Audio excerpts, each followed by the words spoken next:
पाप मोचनी एकादशी का महत्व।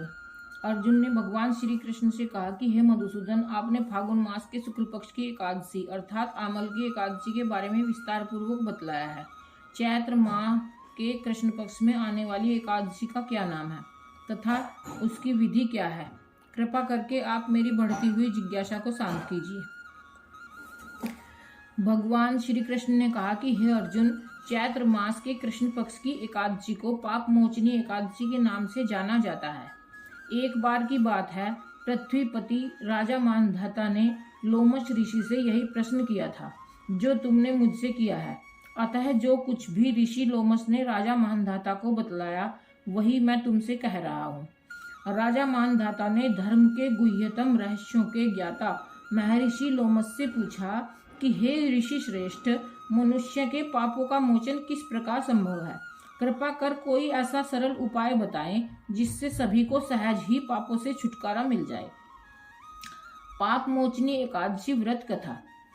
महर्षि लोमश ने कहा कि हे नृपति, चैत्र मास के कृष्ण पक्ष की एकादशी का नाम पाप मोचनी एकादशी है। उसके व्रत के प्रभाव से मनुष्यों के अनेक पाप नष्ट हो जाते हैं। मैं तुम्हें इस व्रत की कथा सुनाता हूँ, ध्यान पूर्वक सुनो। प्राचीन समय में चैत्र रथ नामक एक वन था। उसमें अप्सराएं किन्नरों के साथ विहार किया करती थी। वहां सदैव वसंत का मौसम रहता था, अर्थात उस जगह सदा नाना प्रकार के पुष्प खिले रहते थे। कभी गंधर्व कन्याएं विहार किया करती थी, कभी देवेंद्र अन्य देवताओं के साथ क्रीड़ा किया करते थे।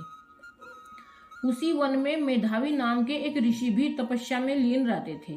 वे शिव भक्त थे। एक दिन मंजू घोष नामक एक अप्सरा ने उनको मोहित कर उनकी निकटता का लाभ उठाने की चेष्टा की। इसलिए वह कुछ दूरी पर बैठकर वीणा बजाकर मधुर स्वर में गान करने लगी। उसी समय शिव भक्त महर्षि मेधावी को कामदेव भी जीतने का प्रयास करने लगे। कामदेव ने उस सुंदर अप्सरा के भ्रू का धनुष बनाया, कटाक्ष को उसकी प्रत्यंचा बनाई और उसके नेत्रों को मंजू घोष अप्सरा का सेनापति बनाया। इस तरह कामदेव अपने शत्रु भक्त को जीतने को तैयार हुआ। उस समय महर्षि मेधावी भी युवावस्था में थे और काफी हष्टपुष्ट थे। उन्होंने यज्ञोपवीत तथा दंड धारण कर रखा था। वे दूसरे कामदेव के समान प्रतीत हो रहे थे। उस मुनि को देखकर कामदेव के वश में हुई मंजू घोषा ने धीरे धीरे मधुर वाणी से वीणा पर गायन शुरू किया। तो महर्षि मेधावी भी मंजू घोषा के मधुर गाने पर तथा उसके सौंदर्य पर मोहित हो गए। वह अप्सरा मेधावी मुनि को कामदेव से पीड़ित जानकर उनसे आलिंगन करने लगी। महर्षि मेधावी उनके सौंदर्य पर मोहित होकर शिव रहस्य को भूल गए और काम के वशीभूत होकर उसके साथ रमण करने लगे। काम के वशीभूत होने के कारण मुनि को उस समय दिन रात का कुछ भी ज्ञान न रहा और काफी समय तक वे रमण करते रहे। तदुपरांत मंजू घोषा उस मुनि से बोली कि हे ऋषिवर, अब मुझे बहुत समय हो गया है, अतः स्वर्ग जाने की आज्ञा दीजिए। अप्सरा की बात सुनकर ऋषि ने कहा कि हे मोहिनी, संध्या को तो आई हो, प्रातःकाल होने पर चली जाना। ऋषि के ऐसे वचन को सुनकर अप्सरा उनके साथ रमण करने लगी। इसी प्रकार दोनों ने साथ साथ बहुत समय बिताया। मंजू घोषा ने एक दिन ऋषि से कहा कि हे विप्र, आप मुझे स्वर्ग जाने की आज्ञा दीजिए। मुनि ने इस बार भी वही कहा कि हे रूपसी, अभी ज्यादा समय व्यतीत नहीं हुआ है, कुछ समय और ठहरो।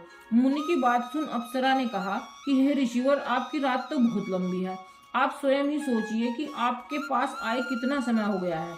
अब और ज्यादा समय तक ठहरना क्या उचित है? अप्सरा की बात सुन मुनि को समय का बोध हुआ और वह गंभीरता पूर्वक विचार करने लगे। जब उन्हें समय का ज्ञान हुआ कि उन्हें रमण करते 57 वर्ष व्यतीत हो चुके हैं, तो उस अप्सरा को वह काल का रूप समझने लगे। इतना ज्यादा समय भोग विलास में व्यर्थ चला जाने पर उन्हें बड़ा क्रोध आया। अब वह भयंकर क्रोध में जलते हुए उस तपनाश करने वाली अप्सरा की तरफ भ्रकुटी तानकर देखने लगे। क्रोध से उनके अधर कांपने लगे और इंद्रियां बेकाबू होने लगी। क्रोध से थरथराते स्वर में मुनि ने उस अप्सरा से कहा कि मेरे तप को नष्ट करने वाली दुष्टा, तू महापापिन और बहुत ही दुराचारिणी है। तुझ पर धिक्कार है। अब तू मेरे श्राप से पिशाचिनी बन जा। मुनि के क्रोधयुक्त श्राप से वह अप्सरा पिशाचिनी बन गई। यह देख वह व्यथित होकर बोली कि हे ऋषिवर, अब मुझ पर क्रोध त्याग कर प्रसन्न होइए और कृपा करके बताइए कि इस शाप का निवारण किस प्रकार होगा। विद्वानों ने कहा है कि साधुओं की संगत अच्छा फल देने वाली होती है और आपके साथ तो मेरे बहुत वर्ष व्यतीत हुए हैं, अतः आप मुझ पर प्रसन्न हो जाइए, अन्यथा लोग कहेंगे कि एक पुण्य आत्मा के साथ रहने पर मंजू घोषा को पिशाचिनी बनना पड़ा।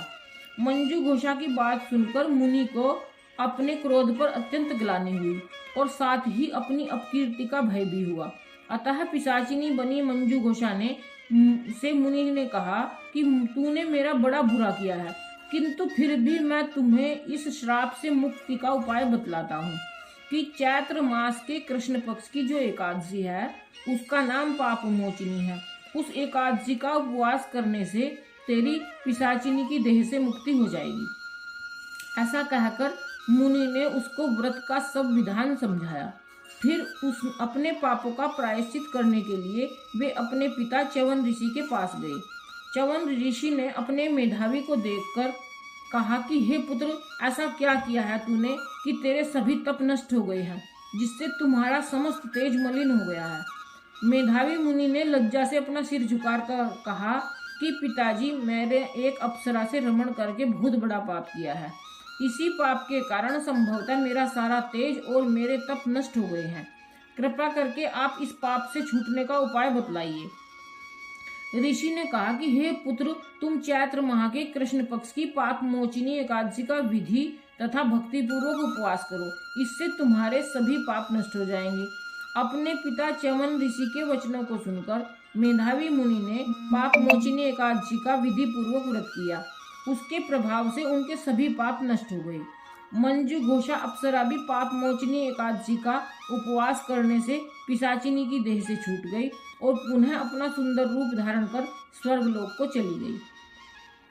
लोमस ऋषि ने कहा कि हे राजन, इस पाप मोचनी एकादशी के प्रभाव से समस्त पाप नष्ट हो जाते हैं। इस एकादशी की कथा के श्रवण व पठन से 1000 गोदान करने का फल प्राप्त होता है।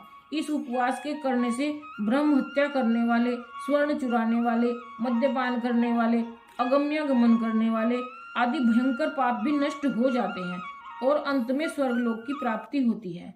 बोलो श्री कृष्ण भगवान की जय, विष्णु भगवान की जय। ओम नमो भगवते वासुदेवाय। जय जय श्री कृष्णा।